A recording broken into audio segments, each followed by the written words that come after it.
नमस्कार। आप लोग देख रहे हैं जेके मीडिया और प्रयास हम लोगों का रहता है कि हर एक इशू के ऊपर बात करें और जितने भी इश्यूज़ हैं हमारे जम्मू कश्मीर के उन सब को एक एक करके आप सब तक लेकर आएँ और ताकि आप लोग भी उन्हीं इश्यूज़ के ऊपर उन इश्यूज़ को शेयर करें, उनके ऊपर बात करें और जानें कि आखिरकार जो हम इश्यूज़ उठा रहे हैं वो कितने जेन्युइन हैं। आज मैं बात करने जा रहा हूँ हमारे जो डेंटल सर्जन्स हैं, हमारे जो दांतों के डॉक्टर, अगर हम बिल्कुल ही सिंपल भाषा में बात करें तो जो हम दांतों का इलाज करवाने जाते हैं, एक ऐसा प्रोफेशन है। वैसे तो जो मेडिकल प्रोफेशन है सभी बड़ा एक नोबल कॉज कर रहे हैं, लेकिन अगर हम सिर्फ डेंटल सर्जन्स या फिर जो डेंटिस्ट हैं उनके बारे में बात करें तो हम लोग बार बार कह रहे हैं कि हमें मास्क लगा कर रखना है, मास्क लगाए बिना कहीं नहीं जाना है, हॉस्पिटल नहीं जाना है, डॉक्टर्स भी मास्क लगा के रखें, पेशेंट भी मास्क लगा के रखें। लेकिन ये एक ऐसा प्रोफेशन है जहाँ पर सबसे पहले डॉक्टर अपने पेशेंट को यही बोलेगा कि आप मास्क उतारिए और उसके बाद जो है ट्रीटमेंट शुरू होगा। तो आप जान सकते हैं कि अगर उनमें से ही किसी पेशेंट को कोरोना हो या कोई और वायरस हो तो कितने जल्दी कॉन्टैक्ट में हमारे डेंटिस्ट आ सकते हैं। इसी इशू को आज मैं उठाऊंगा और 2008 के बाद जो पब्लिक सर्विस कमीशन की बात करें तो उसके बाद से लगातार अभी तक कोई भी डेंटल सर्जन्स की जॉब भी नहीं निकली है। इसके ऊपर भी बात करेंगे। मेरे साथ डॉक्टर आयुष जी हैं, डॉक्टर हिमजा जी हैं, जो दोनों डेंटिस्ट हैं और दोनों से हम आज बातचीत करेंगे और उनके पॉइंट्स जानेंगे। मैम, आपका बहुत बहुत स्वागत है। मैम, क्या आप कहना चाहेंगे? एक तो पहले मैं सल्यूट करूँगा सभी कोरोना फाइटर्स को और आप भी जो लगातार कोरोना वायरस में भी काम कर रहे हैं। कितना ज़्यादा रहता है कि कांटेक्ट में आना, क्योंकि आप लोगों को सबसे पहले यही कहा जाता है कि अपने पेशेंट्स को कि आप मास्क उतारना पड़ेगा आपको और उसके बाद आप ट्रीटमेंट स्टार्ट करते हैं। Thank you so much Ashish ji. सबसे पहले तो मैं आपका और जेके मीडिया का धन्यवाद करती हूँ जिन्होंने हमारी प्रॉब्लम्स को सुना, समझा और उसे मासेस तक पहुँचाने की कोशिश की। तो मैं बात करूंगी कोरोना वायरस की, कोविड-19, जो आजकल जिससे सभी लोग जिससे परेशान हैं, पूरा वर्ल्ड इससे जूझ रहा है। बट मैं अभी डेंटल फ्रेटर्निटी को बिलोंग करती हूँ, एज अ प्राइवेट प्रैक्टिशनर मैं काम करती हूँ। तो जो प्रॉब्लम्स मुझे आ रही हैं आज मैं उसी को डिस्कस करूँगी, लोगों तक पहुँचाऊँगी कि लोगों को पता चले कि एक प्राइवेट प्रैक्टिशनर कैसे इन प्रॉब्लम्स से जूझ रहा है इस पॉइंट ऑफ टाइम पे, कोविड के टाइम पे। तो सबसे पहले तो मैं बात करूंगी कि डेंटिस्ट की, जैसे आपने बोला कि दांतों के डॉक्टर के पास जब कोई जाता है, हर जगह आप मास्क पहनते हैं, बट वहाँ आपको अपना मास्क उतारना होता है क्योंकि हमें मुंह के अंदर काम करना है। जो हमारी प्रॉब्लम्स हैं वो मुंह के अंदर हैं जुड़ी हुई। तो जब हम उस पे काम करते हैं तो बहुत सारी हमारी जो प्रोसीजर्स हैं या जो हम पेशेंट को रिलीव करने के लिए जो काम हम करते हैं पेशेंट के ऊपर, वो उसमें एरोसॉल्स होता है जिसमें पेशेंट का थूक और हमारा जो इक्विपमेंट है उसके साथ मिलके वो हवा में उड़ता है, जिसको हम एरोसॉल्स कहते हैं। तो उसको एरोसॉल जनरेटिंग प्रोसीजर्स हमें मुंह के अंदर करने पड़ते हैं, जिसके कारण जो इन्फेक्शन का रेट है, जो इन्फेक्शन का पेस है, वो बहुत ज़्यादा बढ़ जाता है। मतलब डेंटिस्ट को भी इन्फेक्शन होने का बहुत चांसेस जो हैं वो बढ़ जाते हैं अगर कोई कोविड का पेशेंट है। वैसे तो हमारे को और भी बहुत सारी प्रॉब्लम्स के साथ जूझना पड़ता है, जैसे हेपेटाइटिस है, वो सब भी हो सकता है। बट इस पॉइंट ऑफ टाइम पे मैं कोविड की बात करूंगी कि उसके लिए तो हम हायर रिस्क पे हैं। डेंटिस्ट सबसे ज़्यादा रिस्क पे हैं कोविड के लिए, क्योंकि हमें डायरेक्ट एरोसॉल्स में काम करना पड़ता है जो हवा में उड़ते हैं और जो हम तक पहुंच जाते हैं।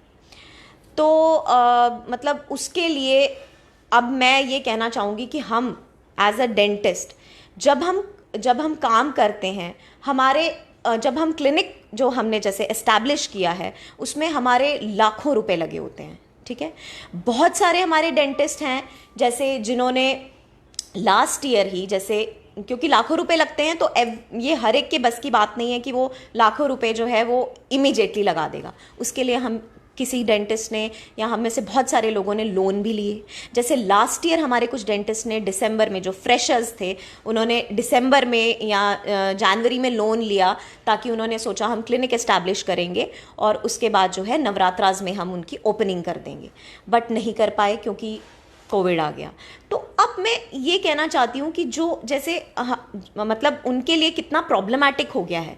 लोन कैसे देंगे, वो लोन की किश्त उनको देनी ही देनी है, ठीक है। तो उसके लिए अगर गवर्नमेंट कुछ ऐसे स्टेप उठाए कि उनको थोड़ा सा लोन का इंटरेस्ट रेट जो है वो कम हो जाए, या हमारे जो जैसे आपने बाकी लोगों को गवर्नमेंट ने दिया है, ऐसा नहीं है कि नहीं दिया, मैं कंपैरिजन नहीं करूंगी किसी के साथ भी, बट कोई इकोनॉमिक पैकेज दिया जाए, क्योंकि हम बहुत सारे प्रोसीजर्स करने से रिस्ट्रिक्ट हो गए हैं, हम नहीं कर पा रहे हैं, जिसकी वजह से हम पेशेंट को चार्ज भी नहीं कर सकते। तो उसके लिए अगर गवर्नमेंट कुछ कर सकती है हमारे लिए तो ज़रूर करे।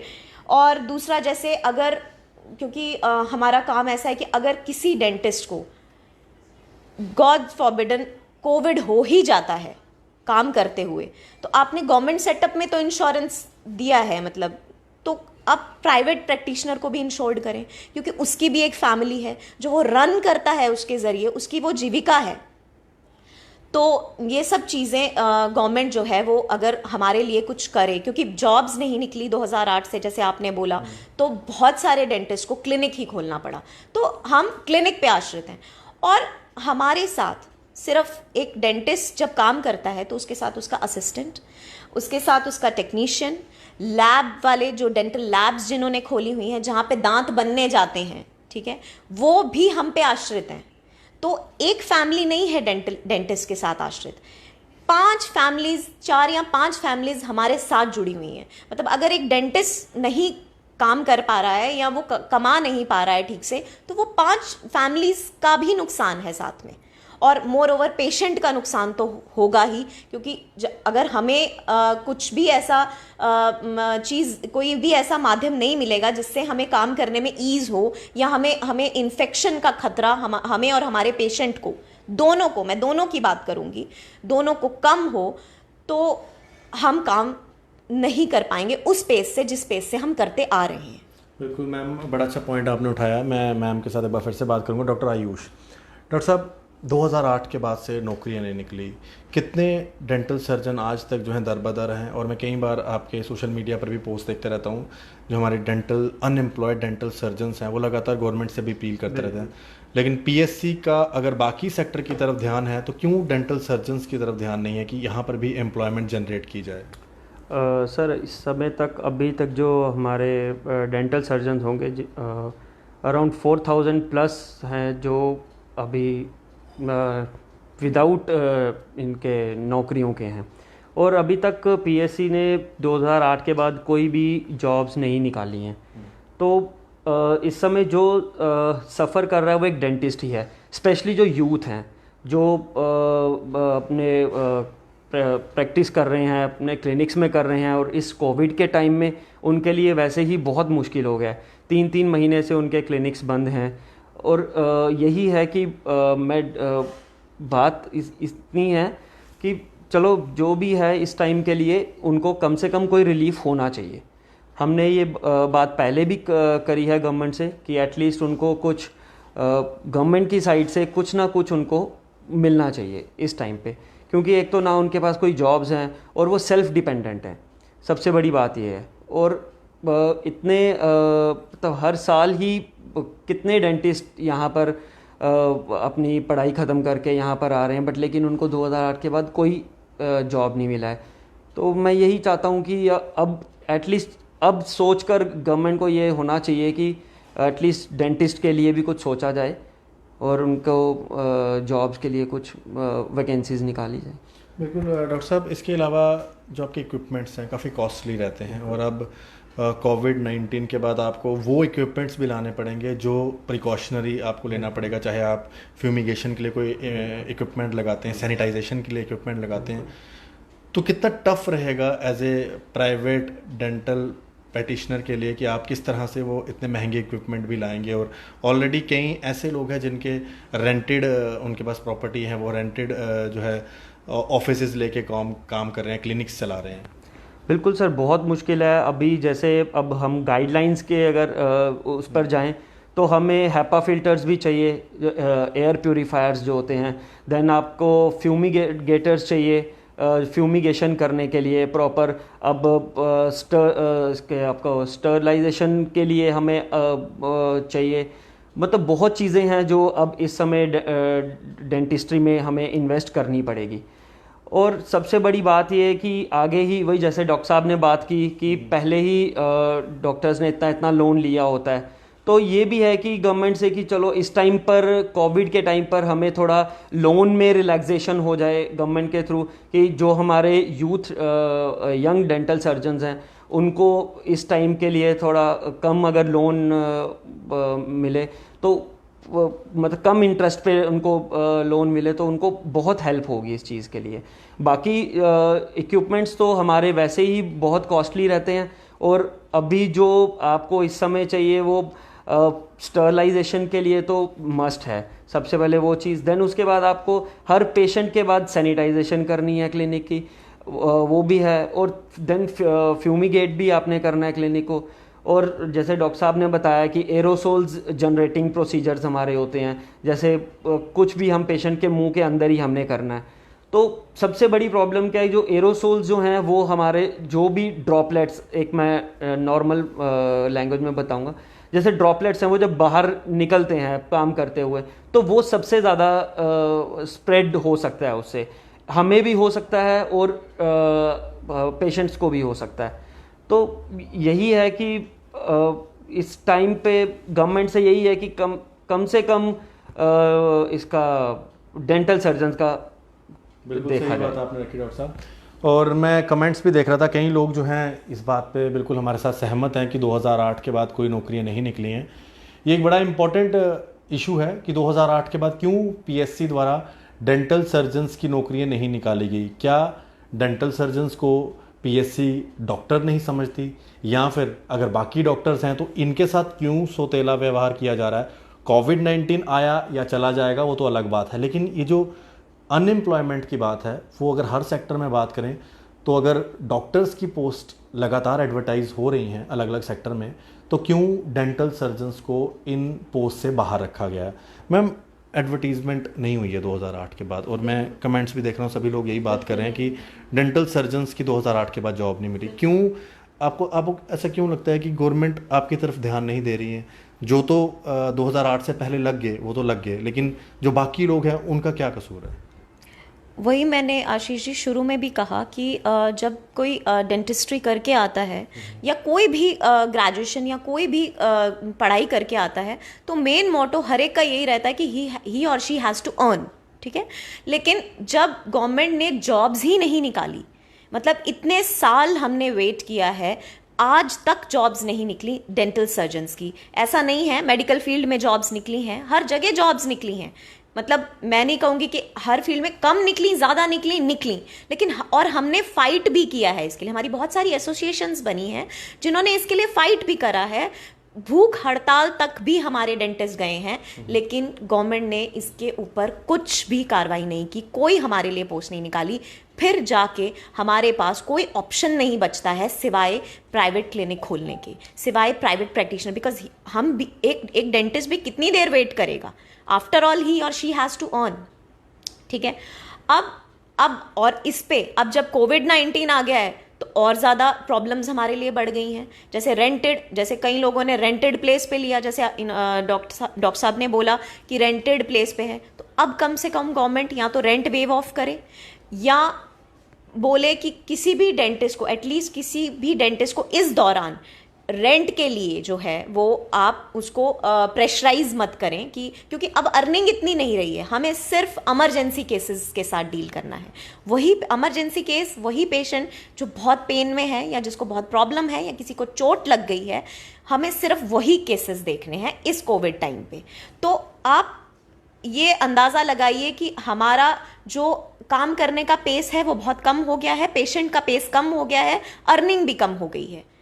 तो उस हिसाब से रेंट वेव ऑफ कर सकते हैं। और अब जो ठीक है, मैं बात करूंगी एस्टैब्लिश्ड डेंटिस्ट की, जो कुछ तो हैं जो यंग हैं, जिन्होंने यंग लोन लिया, जो एस्टैब्लिश्ड हैं, जिनका क्लिनिक है, लेकिन अब उनको भी जैसे डॉक्टर साहब ने बोला कि पेशेंट को, ताकि क्रॉस इन्फेक्शन ना हो। क्रॉस इन्फेक्शन वो होती है जहाँ पे पेशेंट को उस जगह से इन्फेक्शन होती है जो ऑलरेडी इन्फेक्टेड प्लेस होता है, जैसे हॉस्पिटल्स हो गए, क्लिनिक्स हो गए, तो पेशेंट को क्रॉस इन्फेक्शन ना हो, इसके लिए भी हमें लैक्स ऑफ रुपीज लगाने हैं अपने क्लिनिक को स्टरलाइज करने के लिए, पेशेंट के लायक बनाने के लिए, ताकि पेशेंट को आके वहां पे कोई इन्फेक्शन ना हो।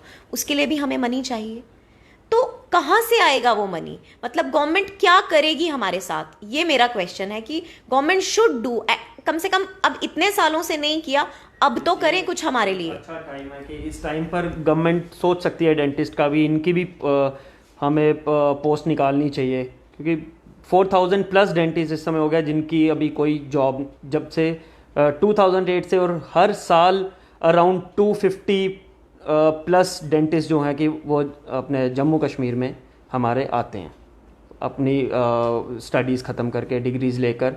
तो बहुत ही मुश्किल हो गया अभी के टाइम के लिए, स्पेशली यंग प्रैक्टिशनर्स को, जिनको 1-2 साल हो गया क्लिनिक चलाते हुए, या जो प्लान कर रहे हैं कि हम अभी अपना सेटअप ओपन करेंगे।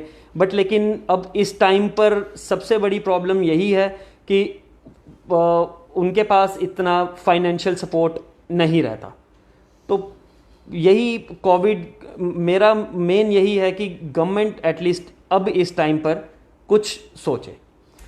हमने बहुत बार बहुत रिकमेंडेशंस भी गई हैं गवर्नमेंट के थ्रू। मैं खुद अपना डेंटल काउंसिल का, स्टेट डेंटल काउंसिल का मेंबर हूँ। हमने कई बार बहुत बोला है गवर्नमेंट को, लेटर्स लिखी हैं, बट लेकिन आज तक कोई भी उसका वो नहीं आया है। बिल्कुल डॉक्टर साहब। मैम, क्वैक्स की जो बात हो रही है कि क्वैक्स के बारे में बात करो, मैं कई सारे कमेंट्स पढ़ रहा हूँ, आपने पढ़ा होगा, इसके बारे में। देखिए, क्वैक्स वो लोग होते हैं जो मतलब जो प्रोफेशनल नहीं हैं, ठीक है, तो उनके पास लोग चले जाते हैं सस्ते के चक्कर में, ठीक है, कि सस्ता काम हो रहा है, हम वहां चले जाते हैं। बट प्लीज मेरी रिक्वेस्ट है, इस टाइम पे पहले भी नहीं जाना चाहिए, क्योंकि वो उतना प्रोटोकॉल फॉलो नहीं कर सकते, जो एक इतना स्टरलाइजेशन, इतना सब फॉलो नहीं कर सकते जो गाइडलाइंस में है। और इस टाइम तो बिल्कुल नहीं कर सकते, क्योंकि उनको भी उसके लिए मनी चाहिए, सब कुछ चाहिए, ठीक है।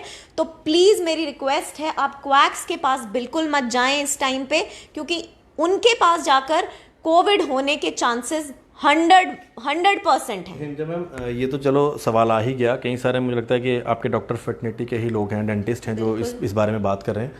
कई बार मैं भी जा चुका हूँ वहाँ पर, और मैं इलाज करवाने नहीं गया था, मैं ये दिखाने गया था कि आप लोग वहाँ ना जाएं। तो हमारी जो गुम्मट, अगर आप चाहें तो उन सीढ़ियों पे, तो हर सीढ़ी पर एक आपको डेंटल सर्जन मिलेगा। माफ़ी चाहूँगा मैं, क्योंकि वो अपने आप को शो करते हैं कि वो बहुत बड़े दांतों के डॉक्टर हैं, और लोग भी करवा रहे होते हैं। और ज़्यादातर हम देखते हैं डॉक्टर साहब कि जो रिमोट एरिया से लोग आते हैं, वो उनके पास बैठ जाते हैं, और पता नहीं है वो क्या करते हैं, इलाज करवा के चले जाते हैं, और कितनी ज़्यादा बीमारियां अपने साथ लेके जाते हैं। और अभी इस कोरोना के टाइम पे मैं चाहूँगा कि जेके मीडिया के माध्यम से आप, क्योंकि हमारी जो वाइड रेंज है हर एक एरिया तक जाती है, तो लोगों को इन सब चीज़ों से दूर रहना चाहिए, और गवर्नमेंट को इसके ऊपर कुछ स्टेप्स लेने चाहिए ताकि इन चीज़ों को रोका जा सके। बिल्कुल, गवर्नमेंट को इसके ऊपर बहुत स्ट्रिक्ट एक्शन लेना चाहिए, क्योंकि सिर्फ कोविड ही नहीं है जो हम क्वैक से लेंगे, हेपेटाइटिस है, और बहुत सारी वायरल डिजीजेज हैं, HIV है, ठीक है, और भी बहुत सारी ऐसी, ट्यूबरक्लोसिस है, जो आप एक पेशेंट आराम से, एक क्वैक जो है एक पेशेंट को दे सकता है, ठीक है, क्योंकि उसके पास स्टरलाइजेशन का कोई माध्यम नहीं है। अगर वो गुम्मट, जैसे आपने बात की, वहां पे आप अपनी आंखों से देख सकते हैं कि वहां पे कुछ भी ऐसे उसके पास चीज नहीं है जिससे वो स्टरलाइज करेगा। मतलब वो एक ओपन एयर क्लिनिक है। तो clinic should not be like this ना, मतलब एक और गवर्नमेंट का इसमें बहुत बड़ा रोल है।